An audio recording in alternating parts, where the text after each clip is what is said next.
Here is what they won't explain about Africa. The Alliance of the Sahel State is no longer talking about unity in theory. They are operating as one coordinated military force, and that changes the security and power balance in West Africa in ways most media coverage either misunderstood or deliberately avoid. This is not about hype. This is not about slogan. This is not about how coordination works in reality and why the AES model matters far more than most analysts are willing to admit. If you're looking for clear, grounded explanation of what's happening in Africa without Western framing, subscribe now because this channel focuses on systems, not sound bites. When people hear unified military, especially in Western commentary, they immediately imagine a NATO style structure, one commander, one chain of command, and one civilized force. That's not what the AES military unit means. The AES unit is not about merging armies. It's not about operating with one single strategic mind.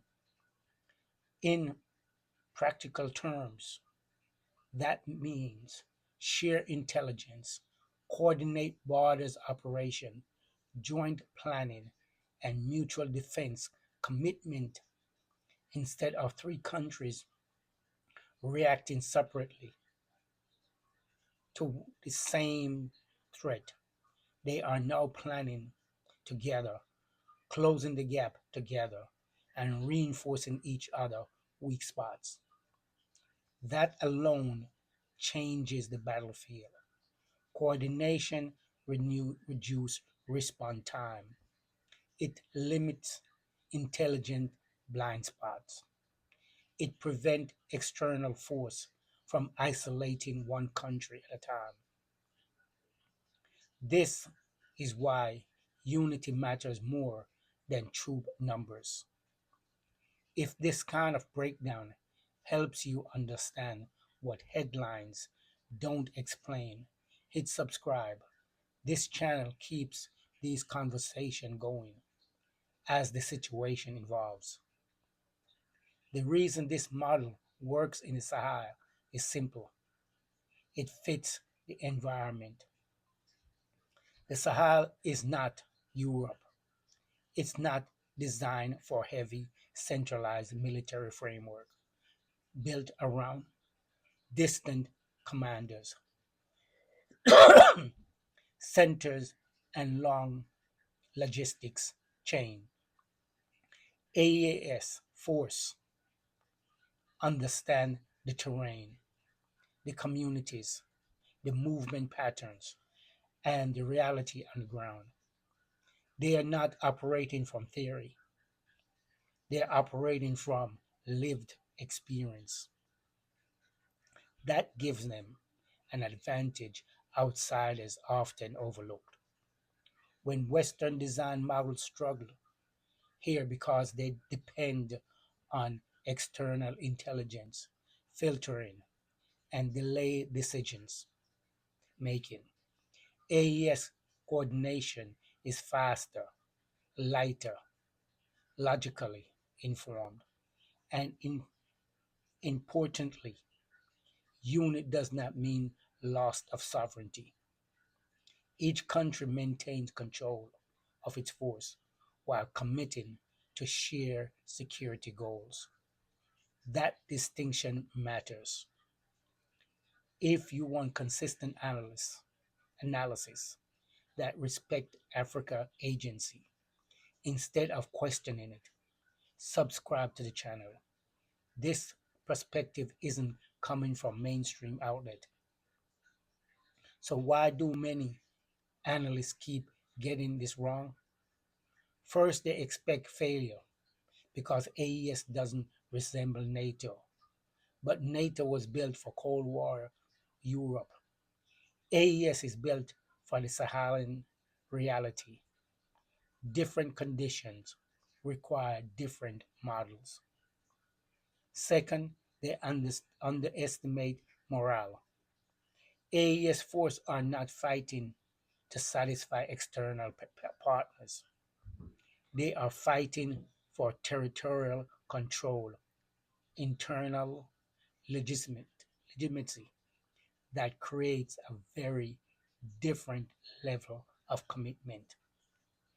Third, they assume coordination requires permission. It doesn't.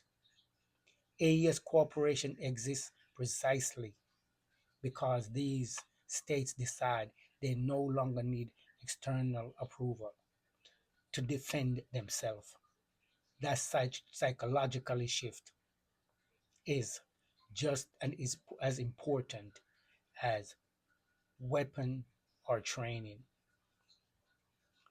Once a region internalizes that mindset, it's very difficult to reverse.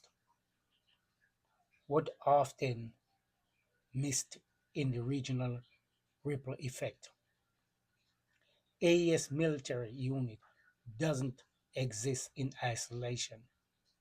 Neighboring states are watching carefully, not because they all agree, but because coordination changes calculations.